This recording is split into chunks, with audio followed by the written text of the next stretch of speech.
Bueno, então vamos lá. Vamos falar um pouco sobre as variações, né? Las variações que existem quando nós falamos da língua espanhola, tá? Esse assunto é o que a gente chama de léxico. Então, o que é o léxico? O léxico são as diferentes palavras que são pronunciadas em países diferentes. Então, é a mesma coisa dita de forma diferente. Vou pegar aqui um exemplo. Banana. Banana é como a gente fala aqui na América Latina. A fruta banana. No português, no espanhol, é igual, banana. Só que na América Latina, banana.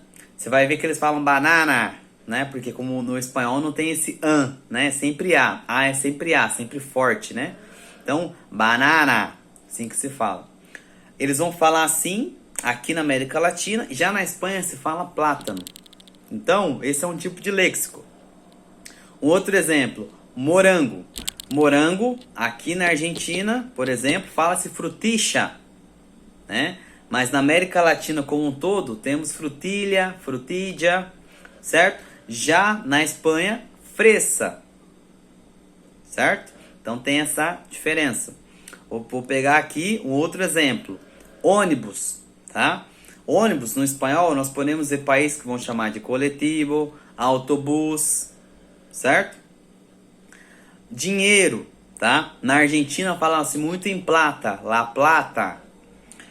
Só que em muitos lugares fala-se dinheiro, né? Fala-se montante, né? Então tem várias formas da gente falar a palavra dinheiro no espanhol. Casa, né? Eu posso usar o termo casa, certo? Para falar do lugar onde eu vivo em si, né? Casa, la casa. La casa deles, la casa de ellos. Tem até aquela série, né? La casa de papel. Agora, existe também o termo piso, que é a forma, uma palavra que a gente utiliza para referir-se à casa. Piso, uma casa, um piso, tá? É muito comum, né? A gente vê nos anúncios em espanhol, nas situações, né? Se alquile um piso, ou seja, né? Aluga-se uma casa, porque a palavra casa, que pode ser casa, mas também pode ser piso, certo? Então é uma forma de nós falarmos isso, tá? A própria palavra garoto ou garota no espanhol tem várias formas. Pode ser chico, muchacho, niño, tá? Então existem essas condições e cada país, na maioria das vezes, acaba aderindo a uma certa linguagem, tá? Por isso que se você for pesquisar o espanhol, geralmente aparece lá, espanhol aplicável a em qual país? Por exemplo, né? Argentina, Colômbia, Chile, Peru, né? Vou dar aqui mais alguns exemplos só pra gente dar uma aprofundada no conteúdo, tá? Quando nós falamos a palavra cachorro quente, por exemplo, no Chile, cachorro quente é pololo. Já na Argentina, perrito caliente, né? Em alguns países da América Latina, um perro. Então tem essas diferenças, né? Então, às vezes tem uma diferença de pronúncia, como eu até falei no recorte da aula dessa aula, né? No outro recorte, que é o quê? A questão da palavra ela, que no Paraguai, elha, na Argentina, eixa, e em alguns países, ella, mas é a mesma palavra. Então, a grande questão que existe em volta, em torno do espanhol, é que os países eles acabam aderindo palavras e termos que às vezes parece que o espanhol que nós aprendemos não é compatível. Mas é que na verdade existem alguns costumes locais, alguns hábitos da gente chamar, falar, referir-se a uma palavra e de forma diferente, embora seja a mesma palavra. Então a mesma palavra é dita em alguns lugares de forma diferente, né? O outro termo aqui comum, celular, teléfono, tá? Então, teléfono é a forma como nós falamos celular, né? Mas pode usar o termo também móvel, né? Eu posso referir-se a móvel como um celular, tá? Um dispositivo móvel, né? Que eu utilizo ali para comunicação, para conversa, né? Então, são questões ali de conceito, de termos, como a gente utiliza para falar as palavras, tá? Então, é importante a gente procurar se habituar sobre qual ótica o espanhol deve ser falado. Isso é importante, a gente conhecer o contexto cultural, né? dos países, entender ali as situações para poder falar o espanhol de acordo com aquela região requer, né? O conhecimento ali, a questão cultural, a questão ali de colocação das palavras, né? Para a gente não se confundir e não falar às vezes um termo diferente, tá? Então cada país, tá? Isso é muito comum também. Nós vamos perceber que o espanhol, ele é uma língua que a gente fala que é fluida, né? Rápida, né? Alguns falam, né? O espanhol é uma língua cantada e não falada. Então existe algo chamado acento. O que é o acento? O acento é a forma, o sotaque. Literalmente, acento é um tipo de sotaque que nós falamos sobre como a gente pronuncia certas palavras. Então a questão do elha, edia, eixa são chamados de acentos. Então o que é o acento? O acento é a tradução de acento é sotaque, para ficar fácil de lembrar. Então o sotaque argentino, por exemplo, vai ser com esse som de X, né? Aquechos, botecha, né? Quando falasse da garrafa, por exemplo, botecha. O frango, que é o polho, né? O pódio, eles falam pocho, tá?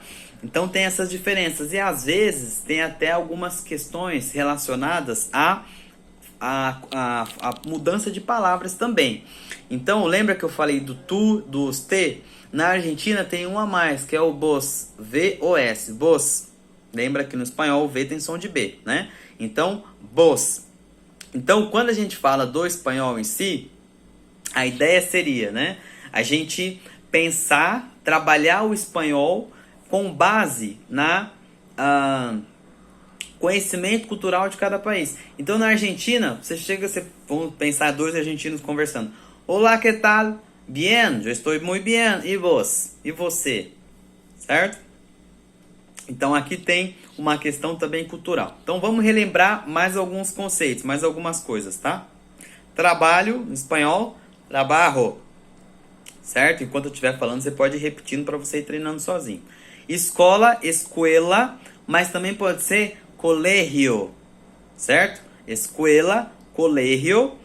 Faculdade, la universidad. Universidad. Certo? Bom, sapato, no espanhol, a gente chama de sapato mesmo, tá? Então, sapato social, por exemplo, né? Sapato. E o tênis, como é que se fala tênis no espanhol? Sapatilhas, certo? Sapatilhas. Então, las sapatilhas não são, por exemplo, sapatilhas, calçado de mulher, né? Você vê como muda, né? De um idioma para o outro, por exemplo, né? Então, sapatilhas refere-se ao tênis. Então, você vê como é diferente a cultura, né? Então, quando eu quero falar meu tênis, mis sapatilhas, certo? Meus tênis, meu tênis. Uma outra situação também. Quando nós vemos a palavra vendedor no espanhol, é diferente do conceito de vendedor do Brasil, do português. Por quê? Porque o vendedor no espanhol não é qualquer vendedor, é um vendedor especializado. Vou dar um exemplo.